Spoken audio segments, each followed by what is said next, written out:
ಇತ್ತೀಚೆಗೆ ನಮ್ಮ ಕೊಡಗಿನ ಬಿಜೆಪಿ ಕಾರ್ಯಕರ್ತ ಸೋಷಿಯಲ್ ಮೀಡಿಯಾದಲ್ಲಿ ನಮ್ಮ ಪರವಾಗಿ ಪ್ರತಿಪಾದನೆಯನ್ನು ಮಾಡ್ತಿದ್ದಂತಹ ವಿನಯ್ ಸೋಮಯ್ಯ ಕೊಡಗಿನ ಇಬ್ಬರು ಕಾಂಗ್ರೆಸ್ ಶಾಸಕರ ಹೆಸರುಗಳನ್ನು ಬರೆದು ಆತ್ಮಹತ್ಯೆ ಮಾಡಿಕೊಂಡ್ರು. ಇವತ್ತು ನಮ್ಮ ಇನ್ನೊಬ್ಬ ಹಿಂದೂ ಕಾರ್ಯಕರ್ತ ದಕ್ಷಿಣ ಕನ್ನಡದಲ್ಲಿ ಸುಹಾಸ್ ಶೆಟ್ಟಿಯವರು ಬರ್ಬರವಾಗಿ ಹತ್ಯೆಗೊಳಗಾಗಿದ್ದಾರೆ. ನಾನು 2023 ಚುನಾವಣೆ ಸಂದರ್ಭದಲ್ಲಿ ಹೇಳಿದ್ದೆ, ಕಾಂಗ್ರೆಸ್ಸಿಗೆ ಓಟ್ ಹಾಕಿದರೆ ಕನ್ನಡಿಗರ ಸರ್ಕಾರ ಬರಲ್ಲ, ತಾಲಿಬಾನಿ ಸರ್ಕಾರ ಬರುತ್ತೆ ಅಂತ. ಅದೇ ಪರಿಸ್ಥಿತಿ ಇವತ್ತು ನಿರ್ಮಾಣವಾಗ್ತಾ ಇದೆ. ನಾನು ಈ ಘಟನೆಯನ್ನು ಖಂಡಿಸೋಕ್ಕೆ ಹೋಗಲ್ಲ, ಯಾಕೆಂದರೆ ಸಿದ್ದರಾಮಯ್ಯ ಇರಬೇಕಾದ್ರೆ ಖಂಡಿಸಿ ಏನು ಉಪಯೋಗ ಇಲ್ಲ. ಯಾಕೆಂದರೆ ಅವರು ಮೊದಲನೇ ಸರಿ ಮುಖ್ಯಮಂತ್ರಿ ಆದಾಗ ಕೊಡಗಿನಲ್ಲಿ ಕುಟ್ಟಪ್ಪ ಹತ್ಯೆ ಆಯಿತು, ಕುಶಾಲನಗರದಲ್ಲಿ ಪ್ರವೀಣ್ ಪೂಜಾರಿ ಹತ್ಯೆ ಆಯಿತು, ಮೈಸೂರಿನಲ್ಲಿ ರಾಜು ಹತ್ಯೆ ಆಯಿತು, ಪಿರಿಯಾಪಟ್ಟಣದಲ್ಲಿ ಮಾಗಳಿ ರವಿ ಹತ್ಯೆ ಆಯಿತು, ಹಾಗೆ ನಮ್ಮ ದಕ್ಷಿಣ ಕನ್ನಡದಲ್ಲಿ ಸಂತೋಷ್ ರಾವ್ ದೀಪಕ್ ರಾವ್ ಹತ್ಯೆ ಆಯಿತು, ಬೆಂಗಳೂರಿನಲ್ಲಿ ರುದ್ರೇಶ್ ಹತ್ಯೆ ಆಯಿತು. ಹೀಗೆ ಸರಣಿ ಹತ್ಯೆಗಳು ನಡೆದಿದ್ದು ಈಗ ಎರಡನೇ ಸರಿ ಮುಖ್ಯಮಂತ್ರಿ ಆಗಿದ್ದಾರೆ. ಮತ್ತೆ ಹತ್ಯೆಗಳ ಈಗ ಪರ್ವ ಆರಂಭವಾಗಿದೆ. ಸಿದ್ದರಾಮಯ್ಯನವರು ಮತ್ತು ಈ ಕಾಂಗ್ರೆಸ್ ಸರ್ಕಾರವನ್ನು ತೆಗೆಯುವುದೇ ಹೊರತು ಈ ಒಂದು ಹತ್ಯೆಗಳಿಗೆ ಖಂಡಿತ ಕಡಿವಾಣ ಹಾಕಲಿಕ್ಕೆ ಸಾಧ್ಯವಿಲ್ಲ.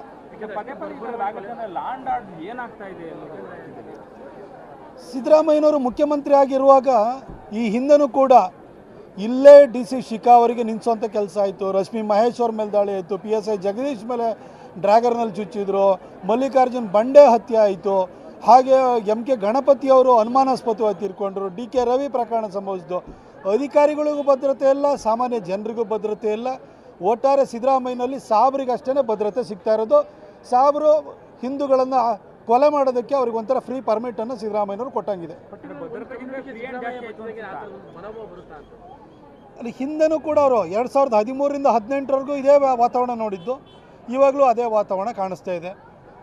ಇತ್ತೀಚೆಗೆ ನಮ್ಮ ಕೊಡಗಿನ ಬಿಜೆಪಿ ಕಾರ್ಯಕರ್ತ ಸೋಷಿಯಲ್ ಮೀಡಿಯಾದಲ್ಲಿ ನಮ್ಮ ಪರವಾಗಿ ಪ್ರತಿಪಾದನೆಯನ್ನು ಮಾಡ್ತಿದ್ದಂತಹ ವಿನಯ್ ಸೋಮಯ್ಯ ಕೊಡಗಿನ ಇಬ್ಬರು ಕಾಂಗ್ರೆಸ್ ಶಾಸಕರ ಹೆಸರುಗಳನ್ನು ಬರೆದು ಆತ್ಮಹತ್ಯೆ ಮಾಡಿಕೊಂಡ್ರು.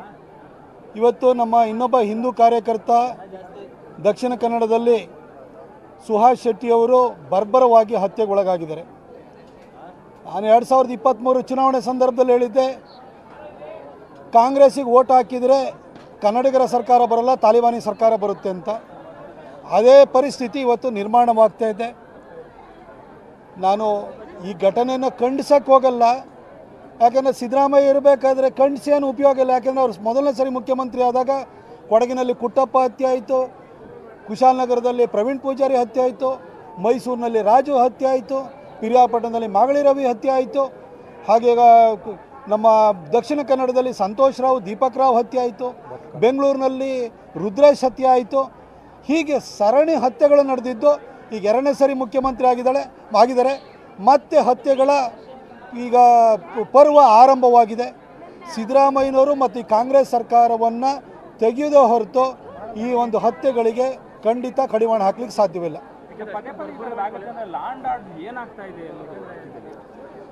ಸಿದ್ದರಾಮಯ್ಯನವರು ಮುಖ್ಯಮಂತ್ರಿ ಆಗಿರುವಾಗ ಈ ಹಿಂದೆನೂ ಕೂಡ ಇಲ್ಲೇ DC ಶಿಖಾ ಅವರಿಗೆ ನಿಲ್ಲಿಸುವಂಥ ಕೆಲಸ ಆಯಿತು. ರಶ್ಮಿ ಮಹೇಶ್ ಅವ್ರ ಮೇಲೆ ದಾಳಿ ಆಯಿತು, PSI ಜಗದೀಶ್ ಮೇಲೆ ಡ್ರ್ಯಾಗರ್ನಲ್ಲಿ ಚುಚ್ಚಿದ್ರು, ಮಲ್ಲಿಕಾರ್ಜುನ್ ಬಂಡೆ ಹತ್ಯೆ ಆಯಿತು, ಹಾಗೆ MK ಗಣಪತಿಯವರು ಅನುಮಾನಾಸ್ಪದವಾಗಿ ತೀರ್ಕೊಂಡ್ರು, DK ರವಿ ಪ್ರಕರಣ ಸಂಭವಿಸಿತು. ಅಧಿಕಾರಿಗಳಿಗೂ ಭದ್ರತೆ ಇಲ್ಲ, ಸಾಮಾನ್ಯ ಜನರಿಗೂ ಭದ್ರತೆ ಇಲ್ಲ. ಒಟ್ಟಾರೆ ಸಿದ್ದರಾಮಯ್ಯನಲ್ಲಿ ಸಾಬ್ರಿಗಷ್ಟೇ ಭದ್ರತೆ ಸಿಗ್ತಾ ಇರೋದು. ಸಾಬ್ರು ಹಿಂದೂಗಳನ್ನು ಕೊಲೆ ಮಾಡೋದಕ್ಕೆ ಅವ್ರಿಗೆ ಒಂಥರ ಫ್ರೀ ಪರ್ಮಿಟನ್ನು ಸಿದ್ದರಾಮಯ್ಯನವರು ಕೊಟ್ಟಂಗಿದೆ. ಅಲ್ಲಿ ಹಿಂದೆನೂ ಕೂಡ ಅವರು 2013ರಿಂದ 2018ವರೆಗೂ ಇದೇ ವಾತಾವರಣ ನೋಡಿದ್ದು, ಇವಾಗಲೂ ಅದೇ ವಾತಾವರಣ ಕಾಣಿಸ್ತಾ ಇದೆ. ಇತ್ತೀಚೆಗೆ ನಮ್ಮ ಕೊಡಗಿನ ಬಿಜೆಪಿ ಕಾರ್ಯಕರ್ತ ಸೋಷಿಯಲ್ ಮೀಡಿಯಾದಲ್ಲಿ ನಮ್ಮ ಪರವಾಗಿ ಪ್ರತಿಪಾದನೆಯನ್ನು ಮಾಡ್ತಿದ್ದಂತಹ ವಿನಯ್ ಸೋಮಯ್ಯ ಕೊಡಗಿನ ಇಬ್ಬರು ಕಾಂಗ್ರೆಸ್ ಶಾಸಕರ ಹೆಸರುಗಳನ್ನು ಬರೆದು ಆತ್ಮಹತ್ಯೆ ಮಾಡಿಕೊಂಡ್ರು.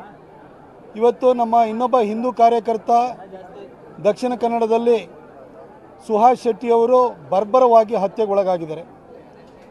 ನಾನು 2023 ಚುನಾವಣೆ ಸಂದರ್ಭದಲ್ಲಿ ಹೇಳಿದ್ದೆ, ಕಾಂಗ್ರೆಸ್ಸಿಗೆ ಓಟ್ ಹಾಕಿದರೆ ಕನ್ನಡಿಗರ ಸರ್ಕಾರ ಬರಲ್ಲ, ತಾಲಿಬಾನಿ ಸರ್ಕಾರ ಬರುತ್ತೆ ಅಂತ. ಅದೇ ಪರಿಸ್ಥಿತಿ ಇವತ್ತು ನಿರ್ಮಾಣವಾಗ್ತಾ ಇದೆ. ನಾನು ಈ ಘಟನೆಯನ್ನು ಖಂಡಿಸೋಕ್ಕೆ ಹೋಗಲ್ಲ.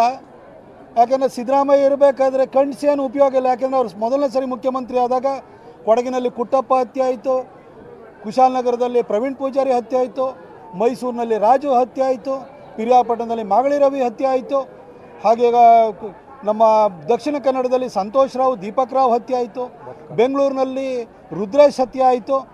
ಹೀಗೆ ಸರಣಿ ಹತ್ಯೆಗಳು ನಡೆದಿದ್ದು. ಈಗ ಎರಡನೇ ಸರಿ ಮುಖ್ಯಮಂತ್ರಿ ಆಗಿದ್ದಾರೆ. ಮತ್ತೆ ಹತ್ಯೆಗಳ ಈಗ ಪರ್ವ ಆರಂಭವಾಗಿದೆ. ಸಿದ್ದರಾಮಯ್ಯನವರು ಮತ್ತು ಈ ಕಾಂಗ್ರೆಸ್ ಸರ್ಕಾರವನ್ನು ತೆಗೆಯುವುದೇ ಹೊರತು ಈ ಒಂದು ಹತ್ಯೆಗಳಿಗೆ ಖಂಡಿತ ಕಡಿವಾಣ ಹಾಕಲಿಕ್ಕೆ ಸಾಧ್ಯವಿಲ್ಲ.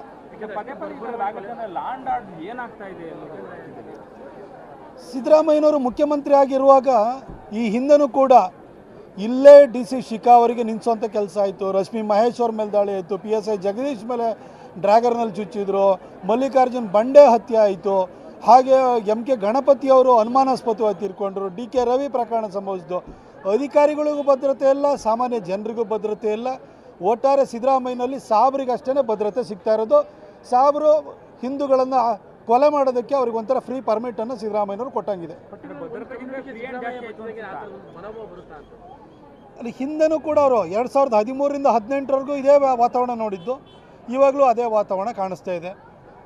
ಇತ್ತೀಚೆಗೆ ನಮ್ಮ ಕೊಡಗಿನ BJP ಕಾರ್ಯಕರ್ತ ಸೋಷಿಯಲ್ ಮೀಡಿಯಾದಲ್ಲಿ ನಮ್ಮ ಪರವಾಗಿ ಪ್ರತಿಪಾದನೆಯನ್ನು ಮಾಡ್ತಿದ್ದಂತಹ ವಿನಯ್ ಸೋಮಯ್ಯ ಕೊಡಗಿನ ಇಬ್ಬರು ಕಾಂಗ್ರೆಸ್ ಶಾಸಕರ ಹೆಸರುಗಳನ್ನು ಬರೆದು ಆತ್ಮಹತ್ಯೆ ಮಾಡಿಕೊಂಡ್ರು. ಇವತ್ತು ನಮ್ಮ ಇನ್ನೊಬ್ಬ ಹಿಂದೂ ಕಾರ್ಯಕರ್ತ ದಕ್ಷಿಣ ಕನ್ನಡದಲ್ಲಿ ಸುಹಾಸ್ ಶೆಟ್ಟಿಯವರು ಬರ್ಬರವಾಗಿ ಹತ್ಯೆಗೊಳಗಾಗಿದ್ದಾರೆ.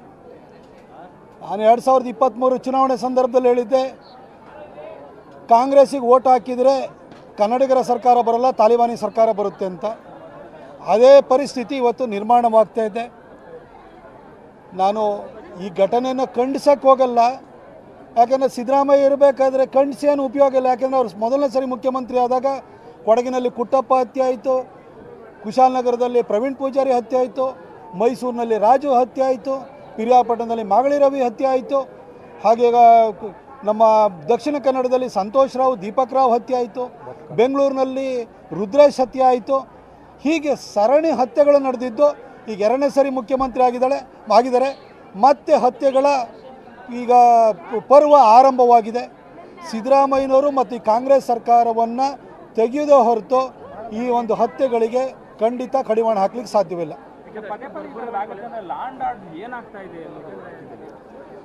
ಸಿದ್ದರಾಮಯ್ಯನವರು ಮುಖ್ಯಮಂತ್ರಿ ಆಗಿರುವಾಗ ಈ ಹಿಂದೆನೂ ಕೂಡ ಇಲ್ಲೇ DC ಶಿಖಾ ಅವರಿಗೆ ನಿಲ್ಲಿಸುವಂಥ ಕೆಲಸ ಆಯಿತು. ರಶ್ಮಿ ಮಹೇಶ್ ಅವ್ರ ಮೇಲೆ ದಾಳಿ ಆಯಿತು, PSI ಜಗದೀಶ್ ಮೇಲೆ ಡ್ರ್ಯಾಗರ್ನಲ್ಲಿ ಚುಚ್ಚಿದ್ರು, ಮಲ್ಲಿಕಾರ್ಜುನ್ ಬಂಡೆ ಹತ್ಯೆ ಆಯಿತು, ಹಾಗೆ MK ಗಣಪತಿಯವರು ಅನುಮಾನಾಸ್ಪದವಾಗಿ ತೀರ್ಕೊಂಡ್ರು, DK ರವಿ ಪ್ರಕರಣ ಸಂಭವಿಸಿತು. ಅಧಿಕಾರಿಗಳಿಗೂ ಭದ್ರತೆ ಇಲ್ಲ, ಸಾಮಾನ್ಯ ಜನರಿಗೂ ಭದ್ರತೆ ಇಲ್ಲ. ಒಟ್ಟಾರೆ ಸಿದ್ದರಾಮಯ್ಯನಲ್ಲಿ ಸಾಬ್ರಿಗಷ್ಟೇ ಭದ್ರತೆ ಸಿಗ್ತಾ ಇರೋದು. ಸಾಬ್ರು ಹಿಂದೂಗಳನ್ನು ಕೊಲೆ ಮಾಡೋದಕ್ಕೆ ಅವ್ರಿಗೆ ಒಂಥರ ಫ್ರೀ ಪರ್ಮಿಟನ್ನು ಸಿದ್ದರಾಮಯ್ಯನವರು ಕೊಟ್ಟಂಗಿದೆ. ಅಲ್ಲಿ ಹಿಂದೆನೂ ಕೂಡ ಅವರು 2013ರಿಂದ 2018ರವರೆಗೂ ಇದೇ ವಾತಾವರಣ ನೋಡಿದ್ದು. ಇವಾಗಲೂ ಅದೇ ವಾತಾವರಣ ಕಾಣಿಸ್ತಾ ಇದೆ.